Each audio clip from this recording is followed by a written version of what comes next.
নমস্কার। রান্নার নতুন রসায়নে আপনাদের সকলকে স্বাগত জানাই। আজকে বানাবো strawberry cheese cake. Strawberry cheese কেকের জন্য আমি এখানে নিয়েছি 200 গ্রাম মতন স্ট্রবেরি। এটাকে একবার জল দিয়ে ধোয়ার পর সেই জলেই দেব হচ্ছে নুন আর দেব খাবার সোডা। এই দুটো দেওয়ার ফলে স্ট্রবেরির গায়ে যেসব নোংরা লেগে থাকে সেটা ভালো করে বেরিয়ে আসবে। যে দেখুন জলটা অনেকটা নোংরা। এখন হাত দিয়ে প্রত্যেকটা স্ট্রবেরিকে আরেকবার একটু ভালো করে ধুয়ে নেব। সেই জল ফেলে দিয়ে একটা পরিষ্কার জলে আবার নিয়েছি। এখন স্ট্রবেরির যে সবুজ বোটাটা থাকে সেটাকে কেটে স্ট্রবেরিটাকে আমি 2 টুকরো করে নেব। এখানে স্ট্রবেরিটা ছোট স্ট্রবেরি, তাই জন্য 2 টুকরোই করছি। স্ট্রবেরিগুলো কাটা হয়ে গেছে। এখন একটি গরম ফ্রাইং প্যানে এই কাটা স্ট্রবেরিগুলোকে দিয়ে দিতে হবে।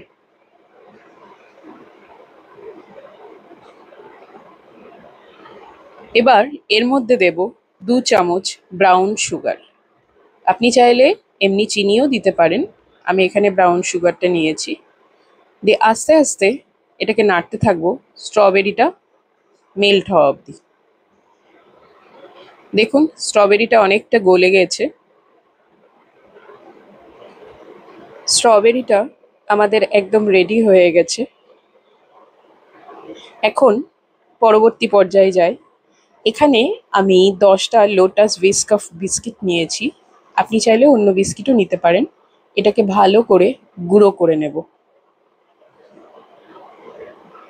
এখন এর মধ্যে দিব 2 চামচ মেল্টেড বাটার।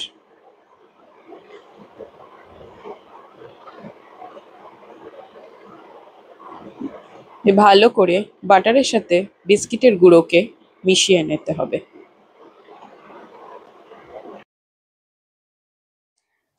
এখন একটি টিফিন বাটির নিচে আমরা এই বিস্কিটের লেয়ারটা সেট করে দেব।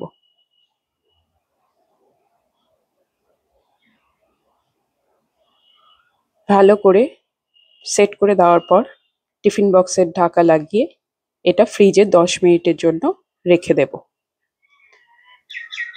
এখন বিস্কিটের উপরের লেয়ারের জন্য এখানে আমি 100 গ্রাম পনির নিয়েছি আর নেব জল ঝরানো টক দই 50 গ্রাম।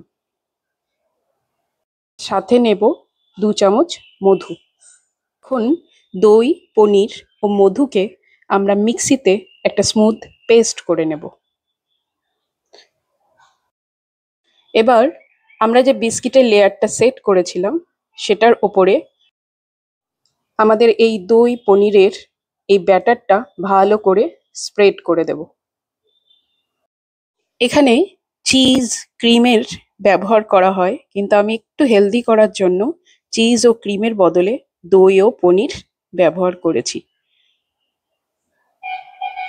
যে দেখুন বিস্কিটের উপরে ঠিক একটা লেয়ার ভালো করে দিয়ে দিতে হবে। এবার আবারও বক্সের ঢাকা লাগিয়ে আমরা টিফিন বক্সটা ফ্রিজে 15 মিনিটের মধ্যে রেখে দেব।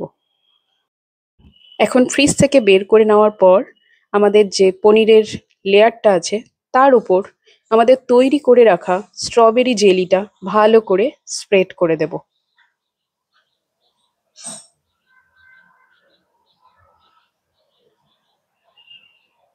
এই যে দেখুন লেয়ারটা। এখন এটাকে আমরা 3 ঘন্টা মতন ফ্রিজে রেখে দেব। দেখুন ফাইনালি আমাদের স্ট্রবেরি চিজ কেক একদম ready. No oven, no bake cheese cake বানিয়ে খাবেন, খেতে ভীষণ ভালো লাগবে। স্ট্রবেরির বদলে আপনি যে কোনো সিজনাল ফলের লেয়ার আপনি উপরে দিতেই পারেন। আজকের চ্যানেলের এই রেসিপিটি আপনাদের কেমন লাগলো তা অবশ্যই কমেন্ট করে জানাবেন। আর আমার চ্যানেলে দেখানো রান্নাগুলো আপনাদের কেমন লাগছে সেটাও জানাবেন। আর লাইক, শেয়ার আর সাবস্ক্রাইব করতে একদম ভুলবেন না। ধন্যবাদ।